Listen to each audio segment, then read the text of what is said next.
I want to tell you something about fear.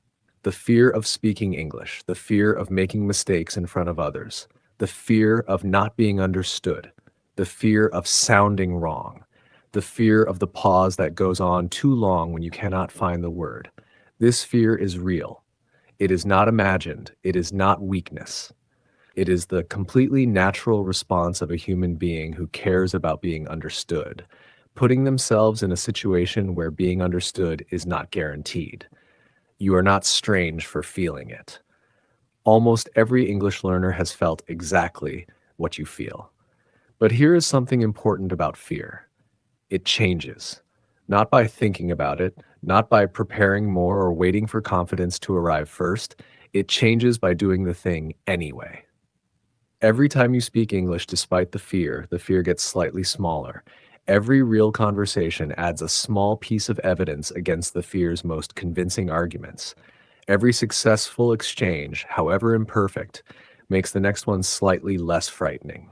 Not overnight, not dramatically, but really, measurably, over time.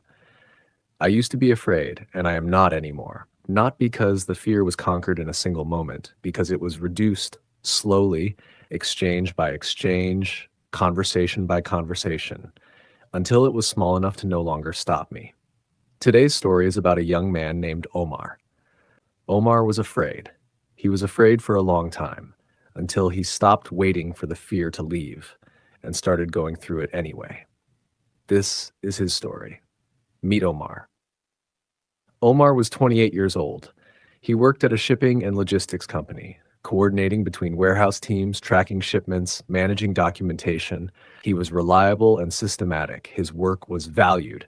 He had studied English seriously for 2 years. His written English was genuinely strong. His reading comprehension was excellent. He could write professional emails clearly and accurately. But spoken English, in real situations with real people in real time, was something he avoided with considerable creativity. The fear was specific, not general anxiety. Specific fear, the fear of the pause. The moment when someone spoke to him in English and he understood, but the response was slow to form. The gap between receiving the words and producing the answer in his native language, that gap was nothing. Natural. No one noticed. In English, the gap felt enormous, visible, like a flashing sign that said, he is struggling. He does not know enough. He is not capable. He could not tolerate being seen in that gap.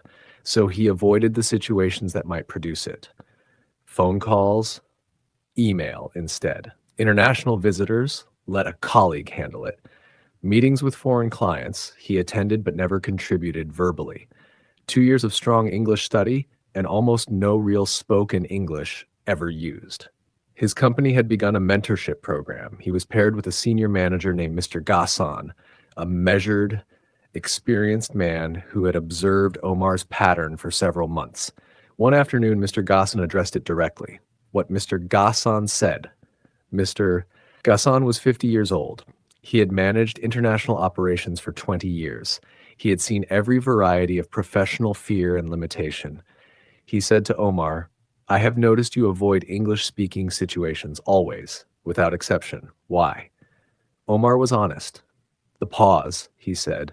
When I have to respond in English, there is a gap, a moment when the answer is forming. I cannot stand how that looks. Mr. Gassan was quiet for a moment. Then he said, How long is the gap? In seconds? Omar thought about it. 2 seconds, maybe 3. And in your native language? Less than 1, maybe 1, maybe half. So you are avoiding all spoken English situations, said Mr. Gassan slowly, because of a 1.5 second gap? Stated that way, it sounded different. The gap feels like much longer, said Omar. I know it does, said Mr. Gassan. Fear expands time. 2 seconds becomes 10 inside the feeling. But outside, to the person waiting, 2 seconds is nothing. It is a thoughtful pause, a sign of someone who considers before speaking. He looked at Omar. You are afraid of something that nobody else is actually noticing. And the only way to discover that, to truly feel it rather than know it intellectually, is to go through the pause in a real situation and see what happens. He gave Omar an assignment. Tomorrow, one spoken English exchange. Whatever arises, you do not redirect it. You go through the pause and you notice what actually happens. Lesson 1. Going through the pause. The next day, a foreign driver arrived at the logistics facility. Omar's first instinct was the familiar one. Direct him to a colleague. Too busy right now. The usual. He thought about Mr. Gassan. He approached the driver. The driver asked about his delivery documentation. A simple question. One Omar knew the answer to completely. He answered in English. And the pause came. About 2 seconds while the words formed and arranged themselves. He felt the fear in the 2 seconds. Acutely. The feeling that the pause was enormous, visible, damning. Then the words came. He answered, completely, correctly. The driver nodded. Thank you. He looked at his documents. The driver had not reacted to the pause. Not at all. He had simply waited, the natural wait of someone listening, and received the answer and moved on. Omar stood for a moment, 2 seconds. The driver had not even noticed, had not looked impatient, had not looked at him with concern, had simply waited in the completely normal way that any listener waits for any speaker. He wrote in his notebook that evening. The pause happened.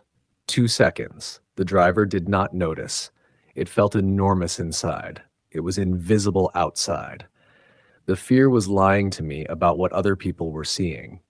Daily English sentences. Repeat after me. The pause happened. The driver did not notice. The fear lied. 2 seconds feels enormous inside. It is invisible outside. I go through the pause. The world does not end on the other side. Fear expands time. Real time is shorter than fear makes it feel. I approach the driver. I answer. I discover the fear was wrong. The answer came, complete and correct. After a 2-second pause, I write it down. The fear was lying. I have evidence now. Lesson 2, the evidence accumulates. 1 month after the driver conversation, Omar had kept Mr. Gassan's assignment going. Not one exchange, 23. He had tracked them in his notebook, a brief note after each one. The warehouse visitor asking about a shipment schedule, handled. The international email that needed a follow-up call, he had made the call instead of sending another email. 9 minutes. Handled.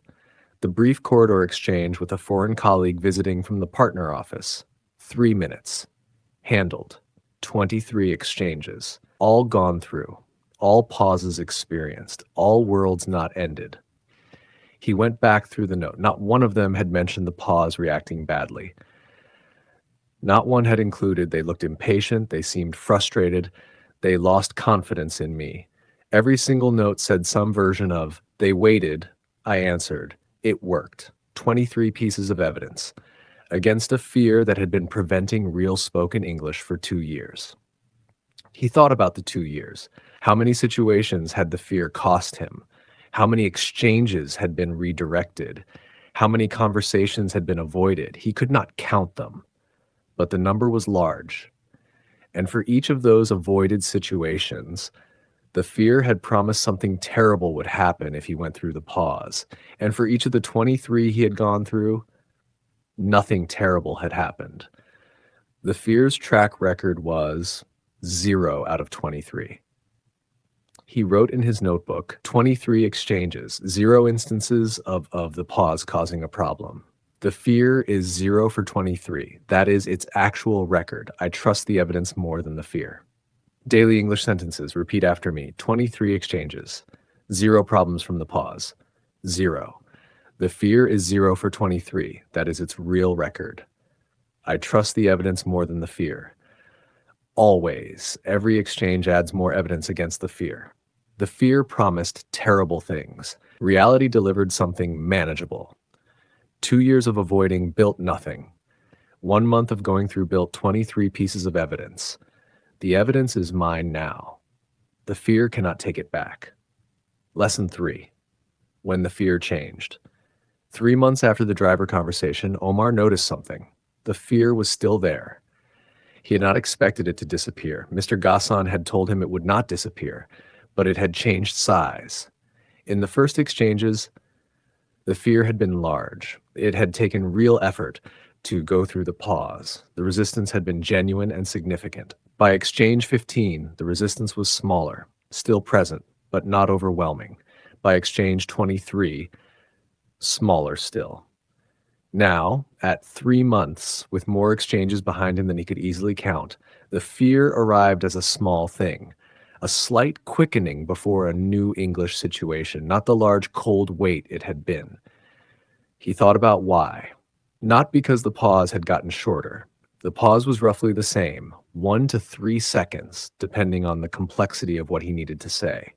Because the evidence had changed the fear's story. The fear's story used to be, the pause is catastrophic. People lose confidence. You look incompetent. This will go badly. The evidence now said 23 times. Not one catastrophe, not one confidence loss, not one bad outcome. The story had changed, and when the story changed, the fear that the story had been supporting got smaller. He wrote in his notebook, 3 months. Fear is smaller, not gone, smaller. The evidence changed the story. The story changing made the fear shrink. This is how it works. Not courage first, evidence first. Courage follows. Daily English sentences. Repeat after me. 3 months. Fear is smaller, evidence made it so. Not courage first, evidence first. Courage follows from evidence. The fear story changed because the evidence contradicted it. Smaller fear, same pause, different relationship to both. The fear shrinks every time I go through instead of around. Evidence is stronger than any fear. I build evidence daily. I used to be afraid. I am still slightly afraid, but it is smaller, much smaller. Lesson 4, 1 year. A different person.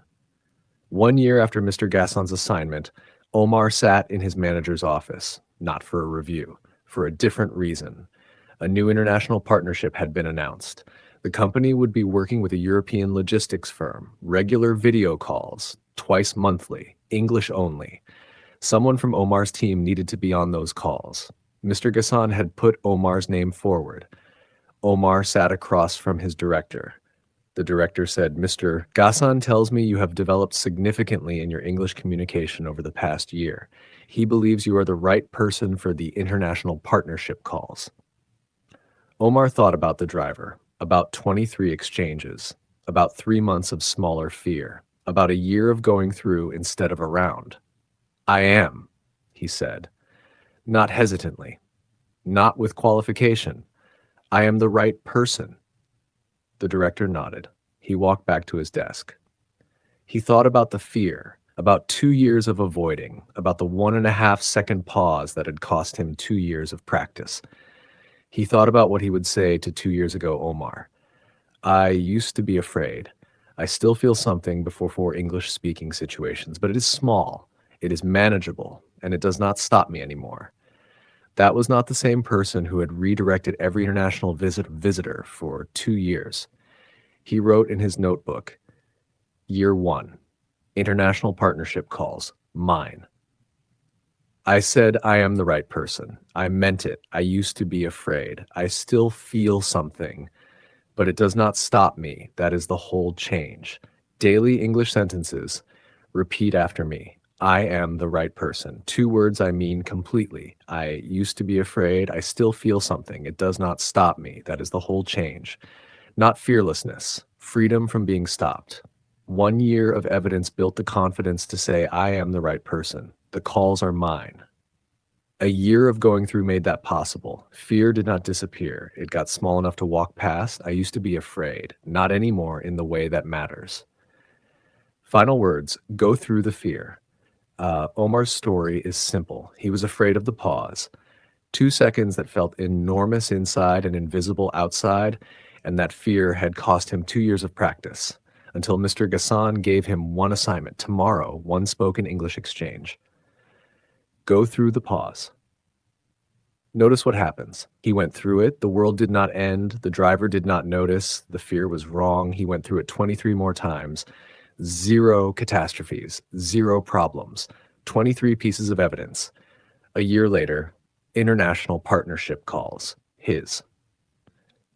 Maybe you are afraid too. Maybe the pause, the mistake, the wrong word, the moment of not being understood, maybe these feel large enough to keep you from trying.